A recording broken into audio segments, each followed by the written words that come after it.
Okay, we'll continue from this one. Characteristics of adolescent learners.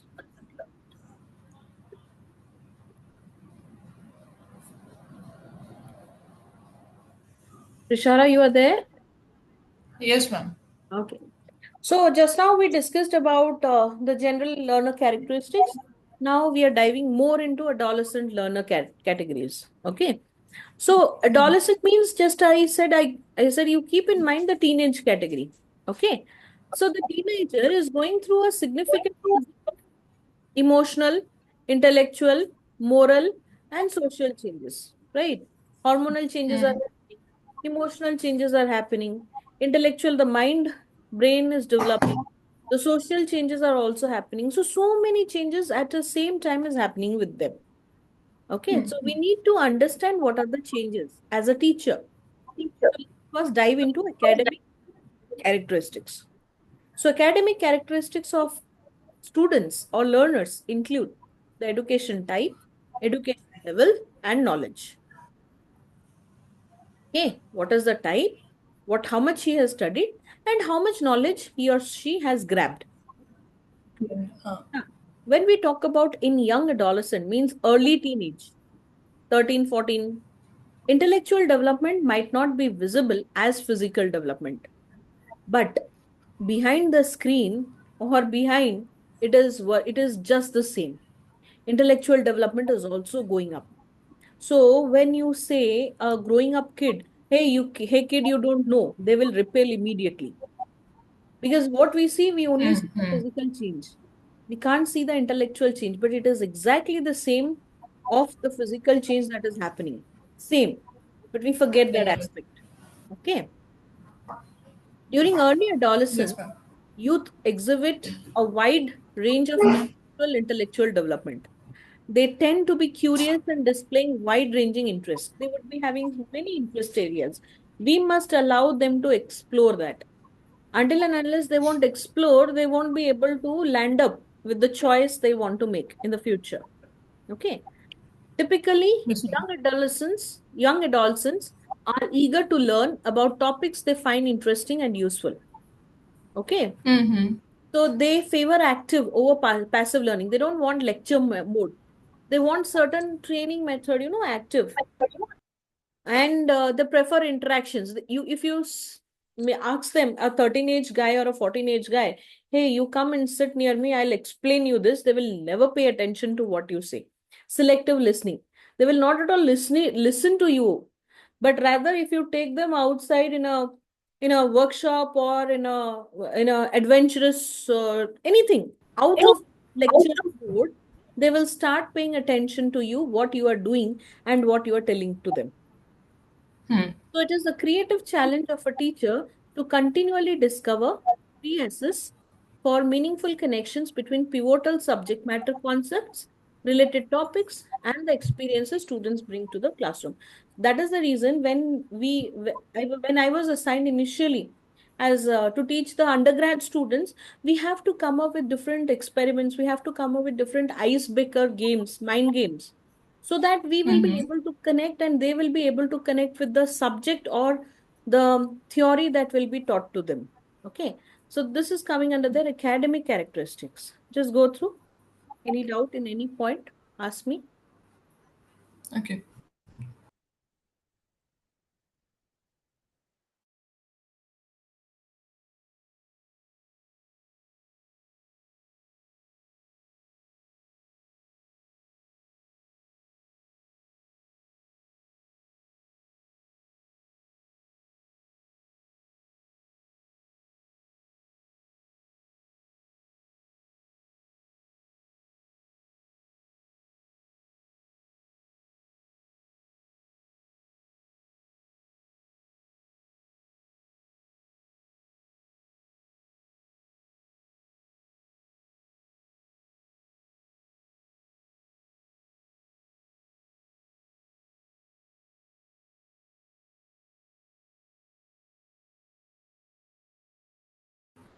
Ma'am, can you explain the second last line once again? Sure. Rest I understood. They favor active over passive learning, this one.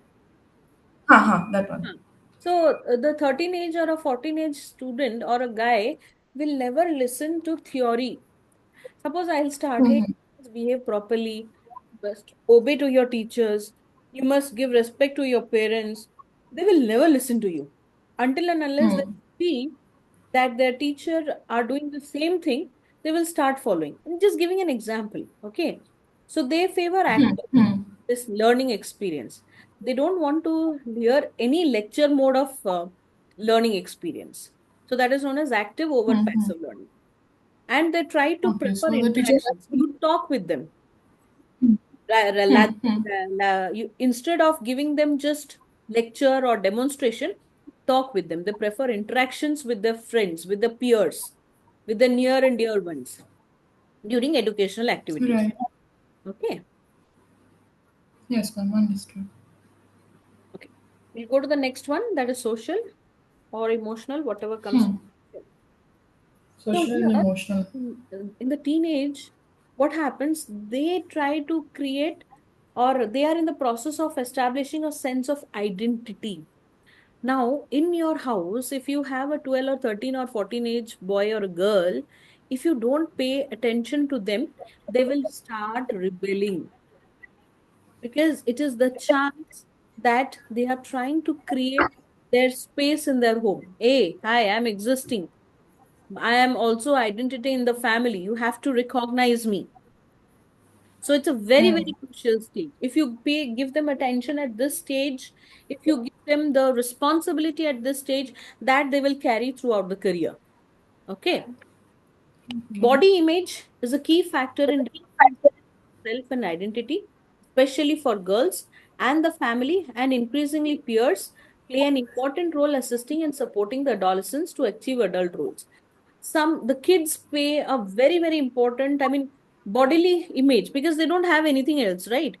What they only have uh, the personality that they can show is what they are carrying. That's it. So that is the way how they develop a sense of self and identity. Risk taking, they don't think about anything, they just take blind risks. They want to have social acceptance and peer relationships, friend to friend Hmm. relation. And social acceptance is a must for them. If you don't give them, they will start way out of your zone. They then tend to diminish family allegiances and strengthen peer allegiance. Like family, your in this stage, they are more inclined towards their friends rather than upon their family. But again, it depends upon the values as a spare as a you can say as they might have got during their early uh, childhood. Okay, depending upon the family values, how much the student has got, that will only you can say define whether it is giving priority to family or friends. But definitely they will prioritize friend in this age, adolescent age. Influence of media and culture, they will affect men, women, and relationships very much. Students should be taught to deal with social pressure resulting from competitors. We have to make them learn that life is not a competition, but a competition. If you win, that's good. If you lose, that means you're not a loser. Again, you climb up and then again try. So that has to be taught. Healthy attitudes towards competition should be encouraged. Okay, that you can say grudge, revenge should not be there. Should that mentality should not be developed within the students. And students should be encouraged to strive for improvement. How they can improve Hmm. them, that must be encouraged. Okay, Understood, ma'am. this is coming under your social category characteristic. Next, emotional. Now, what comes under emotional? The way a person thinks and feels about themselves and others. Wow, what I said, body image is bodily image plays a very, very important role. Okay. Some kids are well grown up, their physique is very good. The girls are looking very pretty, whereas in comparison to some doesn't. And they get critically abused by their near and dear ones, or by the environment, or by the society. As a result, what happens? It puts an impact on the mind of the student. So and what will happen? They will start becoming rebelling towards the adults because the mood shift rapidly. Now, okay, the teenager, you will see the shifting of mood happens rapidly, and immediately they'll rebel. They'll comment back. Who are you to say me like this? Have you done like this? They will rebel. That is their nature. You cannot say anything. They are sensitive to criticism. If you criticize them, gone. Your life is gone that day. Very, very sensitive to criticism, and they easily take it to their hearts, easily get offended. So, in the class, what we say, if we want to scold a student also, with respect, with due respect, sir, this is what is not expected from you. You can't offend them. They will take it to their hearts and they can do anything. You out of your zone, you cannot think also. Developing and demonstrating individual emotional assets like resilience, self-esteem, and coping skills is heightened during adolescence. Okay, because of the rapid changes being experienced, they have self-esteem, they or they have this nature of resilience. Hey, I don't want to do this. Do not force me. Self-esteem.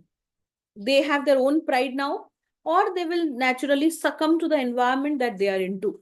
So all the three traits naturally come or is at the peak in this particular stage, adolescent stage.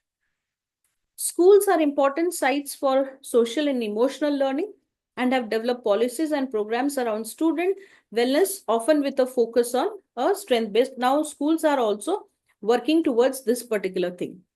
Different programs, summer camps, activities, time to time they come up with this so that they can also explore, okay, what is their strength and how they should develop, how they will be able to cope up with that. Clear? Go through. Okay.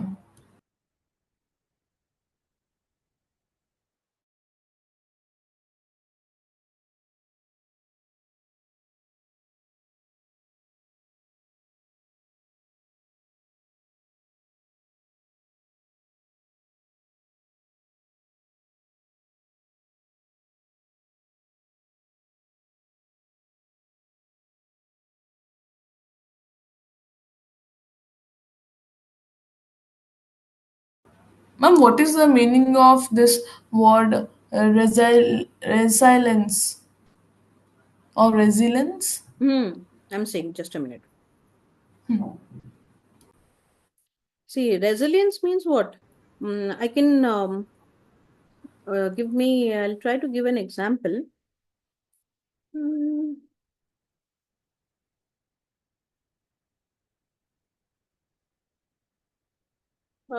Definition is there. I'm just trying to give you an example. Resilience by a student.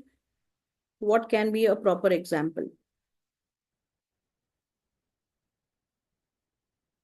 See, suppose a poor grade. Okay.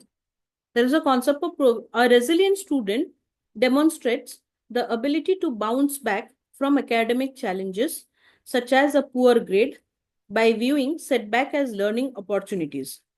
So a student has a poor grade. Let's say I got C. Okay, in my maths exam, I got C, for example, or in my chemistry exam, I got C. Right?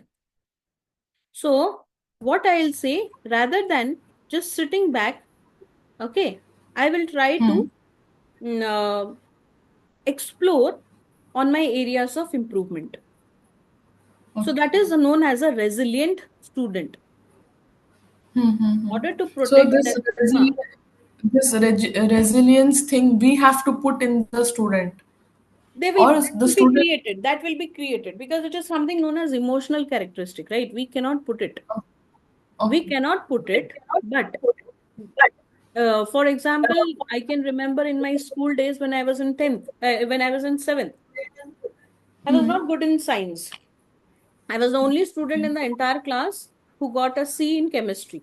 Entire class means of entire section, 6 sections. I got a C.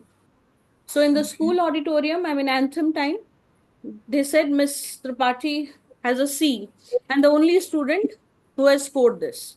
Okay. Hmm. So it's a type of what happened with me. It's a type of Demotivation. public Huh. demotivation that happened. So I came and said Hmm. to that same thing to my dad. So my dad was very happy. Okay, fine, you got humiliated. That's very good. No problem. He's a professor. He knows how to handle. So what he said, he arranged two chemistry teachers for me, and I started taking classes day and night.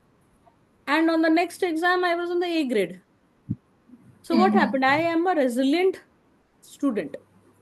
Rather than just uh, taking that humiliation, I bounced back. I focused on my areas of improvement and I went ahead. Okay. So that depends upon the support. If at that time my dad won't have done that step, what would have happened to me? Gone. Chemistry would Hmm. have gone out of my life and fail. Next Yeah. exam would have been failed. Okay. So emotional aspect, it would be demonstrated at certain peak period of time. So what I learned is that this thing happens, and when this thing happens, you have to do it in such a way. Another example I can give. mm, there was a film which I was seeing. A tiny girl of 5.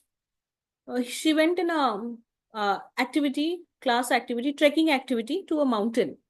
So at the bottom of the mountain, she feared to climb the mountain because of the height. Then she called her mom. Her mom said,